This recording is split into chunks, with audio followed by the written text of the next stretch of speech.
By virtue of the authority vested in me, I am pleased to confer upon you the degree of Doctor of Fine Arts, honoris causa.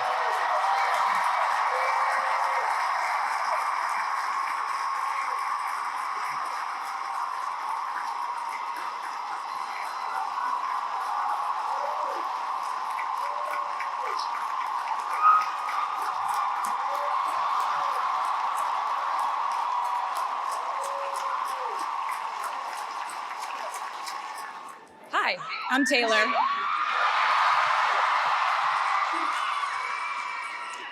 Last time I was in a stadium this size, I was dancing in heels and wearing a glittery leotard. This outfit is much more comfortable. I would like to say a huge thank you to NYU's Chairman of the Board of Trustees, Bill Berkeley, and all the trustees and members of the board, NYU's President, Andrew Hamilton, Provost, Catherine Fleming, and the faculty and alumni here today who have made this day possible. I feel so proud to share this day with my fellow honorees, Susan Hockfield and Felix Matos Rodriguez, who humble me with the ways they improve our world with their work.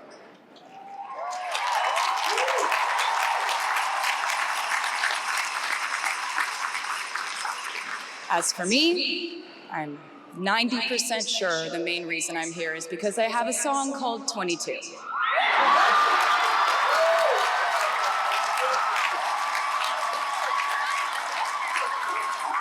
And let me just say, I am elated to be here with you today as we celebrate and graduate New York University's class of 2022.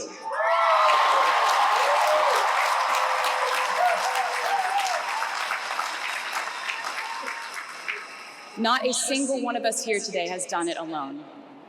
We are each a patchwork quilt of those who have loved us, those who have believed in our futures, those who showed us empathy and kindness, or told us the truth even when it wasn't easy to hear. Those who told us we could do it when there was absolutely no proof of that. Someone read stories to you and taught you to dream, and offered up some moral code of right and wrong for you to try and live by. Someone tried their best to explain every concept in this insanely complex world to the child that was you, as you asked a bazillion questions, like, how does the moon work?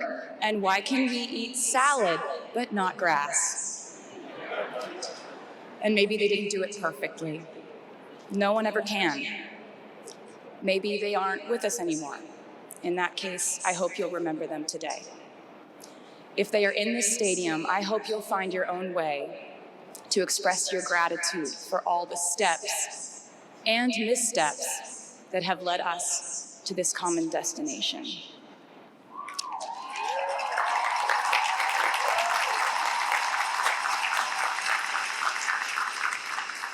I know that words are supposed to be my thing, but I will never be able to find the words to thank my mom and dad, my brother Austin, for the sacrifices they made every day so I could go from singing in coffee houses to standing up here with you all today, because no words would ever be enough.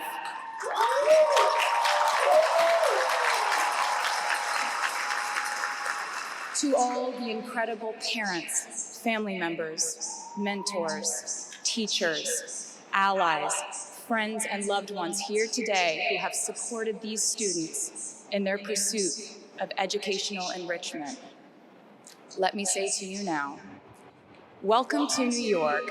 It's been waiting for you.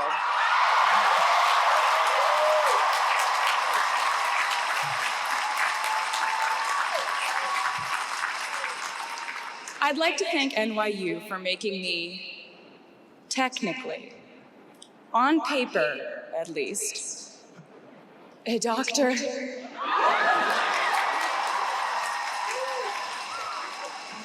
Not the type of doctor you would want around in case of an emergency. Unless your specific emergency was that you desperately needed to hear a song with a catchy hook and an intensely cathartic bridge section.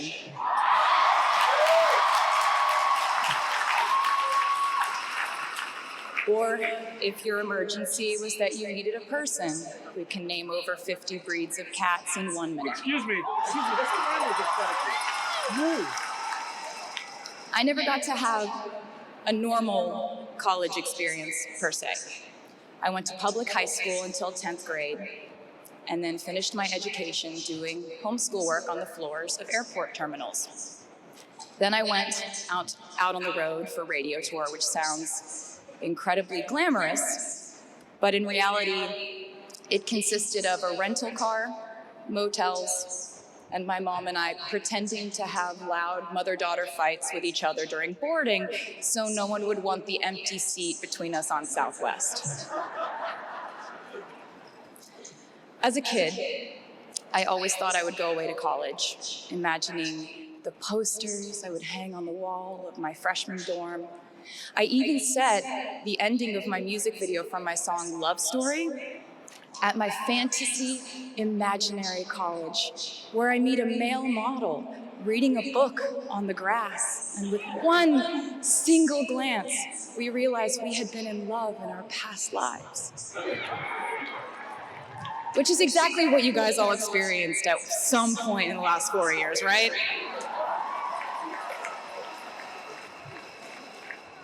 But I really can't complain about not having a normal college experience to you, because you went to NYU during a global pandemic, being essentially locked into your dorms and having to do classes over Zoom. Everyone in college during normal times stresses about test scores. But on top of that, you also had to pass like 1,000 COVID tests. I imagine the idea of a normal college experience was all you wanted too. But in this case, you and I both learned that you don't always get all the things in the bag that you selected from the menu in the delivery service that is life. You get what you get. And as I would like to say to you wholeheartedly, you should be very proud of what you've done with it. Today, you leave New York University and then go out into the world searching what's next. And so will I.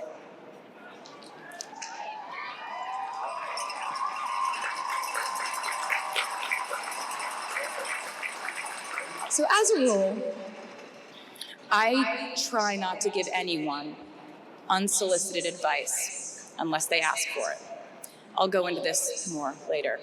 I guess I have been officially solicited in this situation to impart whatever wisdom I might have to tell you things that have helped me so far in my life. Please bear in mind that I in no way feel qualified to tell you what to do. You've worked and struggled and sacrificed and studied and dreamed your way here today. And so you know what you're doing. You'll do things differently than I did them, and for different reasons.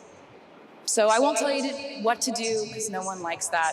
I will, however, give you some life hacks I wish I knew when I was starting out my dreams of a career and navigating life, love, pressure, choices, shame, hope, and friendship.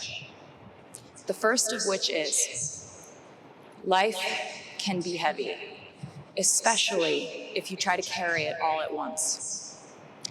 Part of growing up and moving into new chapters of your life is about catch and release. What I mean by that is knowing what things to keep and what things to release. You can't carry all things, all grudges, all updates on your ex, all enviable promotions your school bully got at the hedge fund his uncle started. Decide what is yours to hold and let the rest go. Oftentimes, the good things in your life are lighter anyway, so there's more room for them. One toxic relationship can outweigh so many wonderful, simple joys. You get to pick what your life has time and room for. Be discerning. Secondly, learn to live alongside cringe. No matter how hard you try to avoid being cringe, you will look back on your life and cringe retrospectively.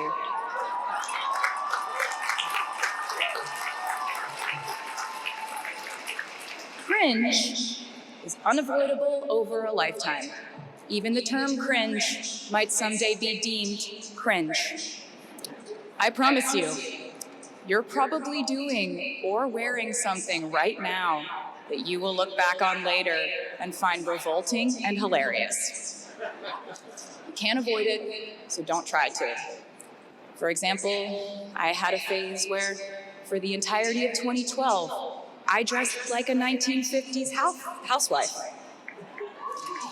But you know what? I was having fun. Trends and phases are fun. Looking back and laughing is fun.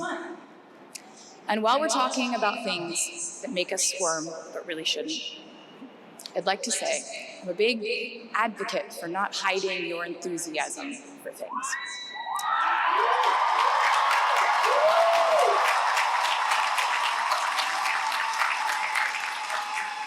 It seems to me that there is a false stigma around eagerness in our culture of unbothered ambivalence.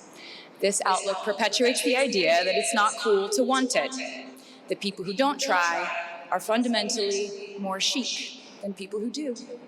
And I wouldn't know because I've been a lot of things, but I've never been an expert on chic, but I'm the one who's up here, so you have to listen to me when I say this. Never be ashamed of trying. Effortlessness is a myth. The people who wanted it the least were the ones I wanted to date and be friends with in high school. The people who want it the most are the people I now hire to work for my company.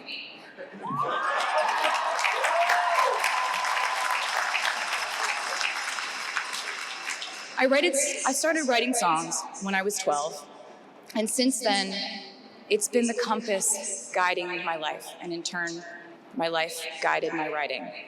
Everything I do is just an extension of my writing, whether it's directing videos or a short film, creating the visuals for a tour, or standing on a stage performing. Everything is connected by my love of the craft.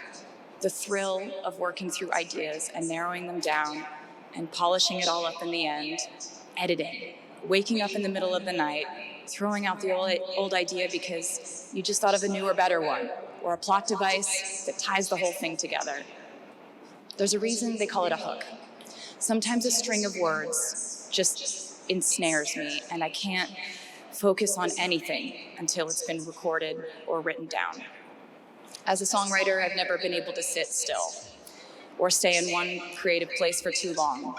I've made and released 11 albums, and in the process, I've switched genre from country to pop to alternative to folk. And this might sound like a very songwriter-centric line of discussion, but in a way, I really do think we are all writers. And most of us write in a different voice for different situations. You write differently in your Instagram stories than you do your senior thesis. You send a different type of email to your boss than you do your best friend from home. We are all literary chameleons, and I think it's fascinating. It's just a continuation of the idea that we are so many things all the time. And I know it can be really overwhelming figuring out who to be and when. Who you are now, and how to act in order to get where you want to go. I have some good news. It's totally up to you. I have some terrifying news. It's totally up to you. I said to you earlier, that I don't ever offer advice unless someone asks me for it, and now I'll tell you why. As a person who started my very public career at the age of 15, it came with a price. And that price was years of unsolicited advice. Being the youngest person in every room for over a decade meant that I was constantly being issued warnings from older members of the music industry, media, interviewers, executives, and this advice often presented itself as thinly veiled warnings. See, I was a teenager at a time when our society was absolutely obsessed with the idea of having perfect young female role models.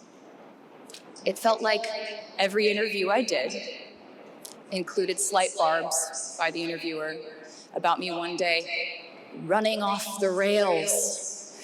And that meant a different thing to every person who said it to me. So I became a young adult while being fed the message that if I didn't make any mistakes, all the children of America would grow up to be perfect angels. However, if I did slip up, the entire earth would fall off its axis, and it would be entirely my fault, and I would go to pop star jail forever and ever. It was all centered around the idea that mistakes equal failure, and ultimately the loss of any chance at a happy or rewarding life. This has not been my experience. My experience has been that my mistakes led to the best things in my life. And being embarrassed when you mess up, it's part of the human experience. Getting back up, dusting yourself off, and seeing who still wants to hang out with you afterward and laugh about it, that's a gift. The times I was told no, or wasn't included, wasn't chosen, didn't win, didn't make the cut, looking back, it really feels like those moments were as important, if not more crucial, than the moments I was told yes. Not being invited to the parties and sleepovers in my hometown made me feel hopelessly lonely. But because I felt alone, I would sit in my room and write the songs that would get me a ticket somewhere else. Having label executives in Nashville tell me that only 35-year-old housewives listen to country music, and there was no place for a 13-year-old on their roster, made me cry in the car on the way home. But then I'd post my songs on my MySpace, and yes, MySpace. And I would message with other teenagers like me who loved country music, but just didn't have anyone singing from their perspective. Having journalists write in-depth, oftentimes critical pieces about who they perceive me to be made me feel like I was living in some weird simulation. But it also made me look inward to learn about who I actually am. Having the world treat my love life like a spectator sport in which I lose every single game was not a great way to date in my teens and 20s. But it taught me to protect my private life fiercely. Being publicly humiliated over and over again at a young age was excruciatingly painful, but it forced me to devalue the ridiculous notion of minute-by-minute, ever-fluctuating social relevance and likability.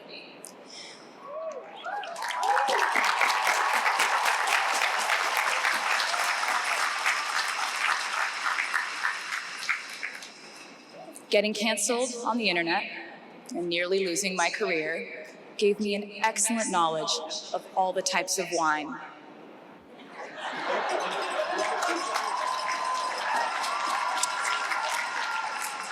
I know I sound like a consummate optimist, but I'm really not.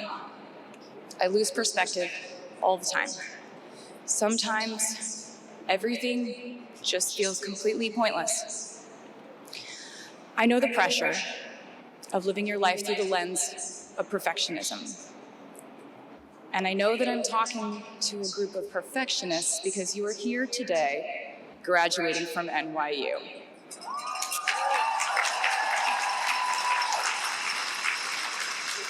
So this might be hard for you to hear. In your life, you will inevitably misspeak, trust the wrong person, underreact, overreact, hurt the people who didn't deserve it, overthink, not think at all, self-sabotage, create a reality where only your experience exists, ruin perfectly good moments for yourself and others, deny any wrongdoing, not take the steps to make it right, feel very guilty, let the guilt eat at you, hit rock bottom, finally address the pain you caused, try to do better next time, rinse, repeat.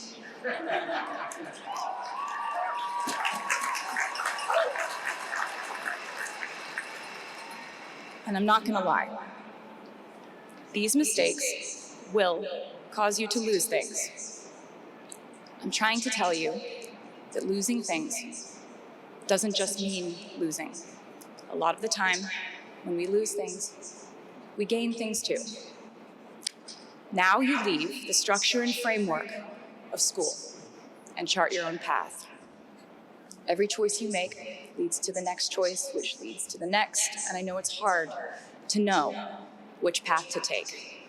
There will be times in life where you need to stand up for yourself. Times when the right thing is actually to back down and apologize. Times when the right thing is to fight. Times when the right thing is to turn and run. Times to hold on with all you have. And times to let go with grace. Sometimes the right thing to do is to throw out the old schools of thought in the name of progress and reform. Sometimes the right thing to do is to sit and listen to the wisdom of those who have come before us. How will you know what the right choice is in these crucial moments? You won't. How do I give advice to this many people about their life choices? I won't. The scary news is you're on your own now. But the cool news is you're on your own now.